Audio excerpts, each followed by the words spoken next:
আসসালামু আলাইকুম। Pen writing একাডেমিতে তোমাদের সকলকে স্বাগতম জানাচ্ছি।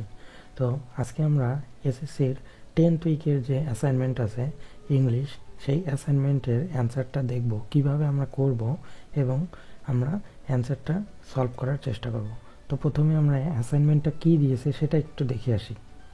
তো দেখো, এখানে আমাদের অ্যাসাইনমেন্টটার মেইন যে অ্যাসাইনমেন্টটা সেটা বলেছে ডিফারেন্সিয়েটিং সিভিস অ্যান্ড রিজিউম, অর্থাৎ সিভি এবং রিজিউমের মধ্যে আমাদের ডিফারেন্সিয়েট করতে হবে। তবে এখানে কয়েকটা বিষয় মাথায় রাখতে হবে। তোমাকে অবশ্যই প্রথমে সিভি অথবা রিজিউমের ডেমো কালেক্ট করতে হবে, তারপর সেই ডেমো থেকে তুমি কি কি ডিফারেন্স পাইলে সেটা দেখাইতে হবে এবং তোমাকে ওই টাইপের একটা সিভি তৈরি করতে হবে। তো চলো আমরা অ্যান্সারটা দেখি কিভাবে আমরা এই অ্যাসাইনমেন্টটা কমপ্লিট করব। তবে তোমরা কেউ কপি করবা না।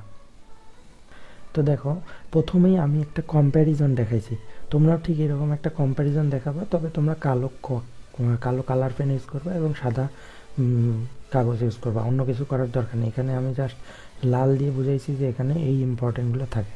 তো চলো 1 নম্বর ডিফারেন্সটা দেখি। এটা আমাদের সিভির কলাম, এটা আমাদের রিজিউমের কলাম। তো সিভিতে বলছে কি, a document containing information related to individual past qualification, experience, skills, competence and হচ্ছে কত achievements is known as a CV. অর্থাৎ সিভিতে তোমার স্কিল থাকবে, কোয়ালিফিকেশন থাকবে, এক্সপিরিয়েন্স থাকবে, এগুলো থাকবে। আর রিজিউমে কি থাকবে? রিজিউমে থাকবে ইন্ডিভিজুয়াল এডুকেশন, অর্থাৎ তোমার শুধু যে এডুকেশনটা করছো সেটা, work experience, competence and previous job assessment. ঠিক আছে। তারপরে দেখো type of document. Type of document এটা হবে কম্প্রেসিভ, তার মানে এটাকে তুমি চাইলে বড় করতে পারবা। সিভি চাইলে তুমি 3 page, 4 page, 5 page, 7 page, 10 page, যতটুকু তোমার দরকার প্রয়োজন ঠিক তুমি ততটুকু করতে পারবা। আর এটা হচ্ছে কনসাইজ, অর্থাৎ রিজিউম তুমি 1 পেজ বা 2 পেজের মধ্যেই তোমাকে অবশ্যই শেষ করতে হবে। এনথেমোলজি, এটা হচ্ছে কিন্তু curriculum Vita is a Latin expression. দুইটা অনেকটা সেম, বাট কিছুটা ডিফারেন্স আছে। তো আমাদের সিভিটা বেশি ইউজ হয় ল্যাটিন এক্সপ্রেশন, অর্থাৎ ল্যাটিন আমেরিকাতে। আর ফ্রেন্সে ইউজ হয় রিজিউম, ফ্রেন্সটাতে ইউজ হয় রিজিউম। এবং দেখো এখানে একটা লেন্থ দিয়ে দিয়েছে, 20 থেকে 20 পেজও অথবা তারও বেশি তুমি লিখতে পারবা। কিন্তু রিজিউম কখনো 1 থেকে 2 পেজের বেশি হবে না। রেফারেন্স তুমি এখানে ইনক্লুড করতে পারবা, আর এখানে তোমার নট ইনক্লুড, এখানে তুমি চাইলে ইনক্লুড করতে পারবা, বাট ইনক্লুড না করা ভালো। ওরিয়েন্টেড টুয়ার্ডস হচ্ছে একাডেমিক কোয়ালিফিকেশনটা এখানে প্রায়োরিটি পায় বেশি, আর এখানে নন একাডেমিক কোয়ালিফিকেশনটা প্রায়োরিটি পায় বেশি। দেখো হোয়েন টু ইউজ, আমরা কখন কখন অ্যাপ্লাই করবো। Applying for an academic position, advance research and fellowship, অর্থাৎ তুমি কোনো একটা রিসার্চ প্রজেক্ট করবা, কোনো পজিশনে যখন তুমি জব করবা তখন তুমি এটা করতে পারো। আর রিজিউম কখন করবা? Job and internship or taking part in the job fair, তোমার একটা জব আছে, ওই জবের মধ্যেই তুমি একটু প্রমোশন চাচ্ছ বা ওই জব থেকে একটা ইন্টার্নশিপ চাচ্ছ, একটা বৃত্তি চাচ্ছ, তখন তুমি এটা ইউজ করবা। মডিফিকেশনটা দেখো, no it is same for all jobs, এটা সব জায়গাতেই সেম থাকে, এটাতে সবসময় মডিফিকেশন করতে হয় না। কিন্তু রিজিউমে মডিফাইড করতে হয়। কি করতে হয়? It can be modified according to job, অর্থাৎ তুমি যে জবে যাবা সেই জবে যখন তুমি একটা রিজিউম দিবা, তার পাশের অর্থাৎ ওই এক্সপিরিয়েন্সের কোনো একটা জব যদি তোমার থাকে তাহলে সেইটাই তোমাকে উল্লেখ করতে হবে। স্ট্রেস অন, দেখো এক্সপার্টাইজ, এখানে এক্সপার্টাইজ লেভেলগুলোকে বেশি প্রায়োরিটি দেওয়া হয়। সরি,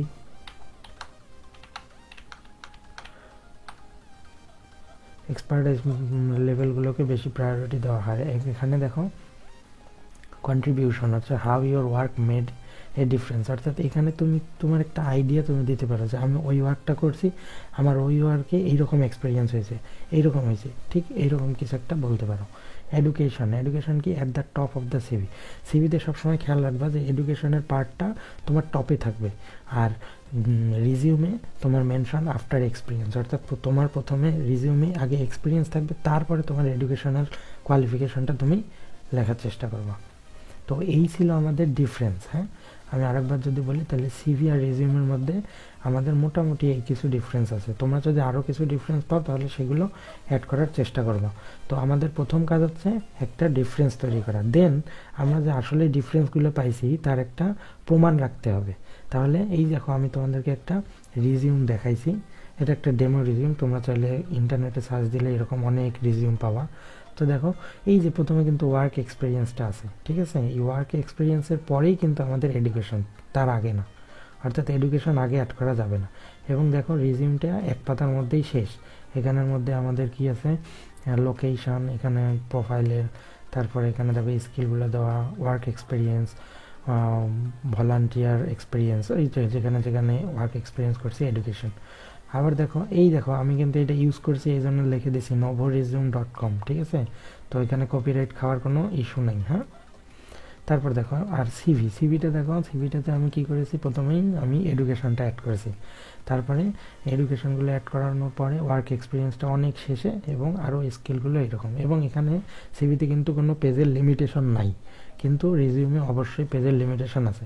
তো সিভির একটা আমি ডেমো দেখাইলাম, রিজিউমের একটা ডেমো দেখাইলাম, অর্থাৎ তুমি এইটাকেই রেফারেন্স হিসেবে বলবা যে তুমি ইন্টারনেট থেকে 2টা রেফারেন্স পাইছো, সেই রেফারেন্সগুলো তুমি অ্যাড করলা, এবং সেখান থেকে তুমি 2 রকমের ডিফারেন্স পাইছো, ডিফারেন্সগুলোও অ্যাড করলা। এখন তোমাকে একটা সিভি বানাইতে হবে। তো সিভির মধ্যে কি কি বিষয় থাকবে সেটাকে এখন আমাদের ইনক্লুড করতে হবে। তার আগে একটা সিভি আর রিজিউমের একটা কম্প্যারিজন আমি তোমাদেরকে দেখানোর চেষ্টা করছি, তোমরা চাইলে এটা একটু দেখতে পারো।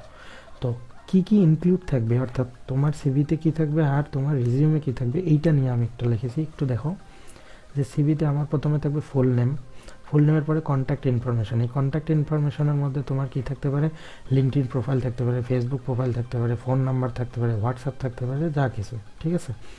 অর্থাৎ তোমার অ্যাড্রেসও থাকতে পারে। Professional title, resume summary and resume objective. এখানে তোমার একটা রিজিউমের অবজেক্টিভ থাকবে। ধরো তুমি ফিজিক্স নিয়ে পড়তেছো, তাহলে তোমার অবজেক্টিভটা কী হবে, যে আমি ফিজিক্স নিয়ে পড়তেছি, আমি পরবর্তীতে একটা সায়েন্টিস্ট হতে চাই, আমি পরবর্তীতে এই জিনিসটা সম্বন্ধে কাজ করতে চাই, আমি ফিজিক্সে একটা ভালো থিওরি দাঁড় করাইতে চাই, ঠিক আছে? এইটাই তোমার হচ্ছে একটা অবজেক্টিভ।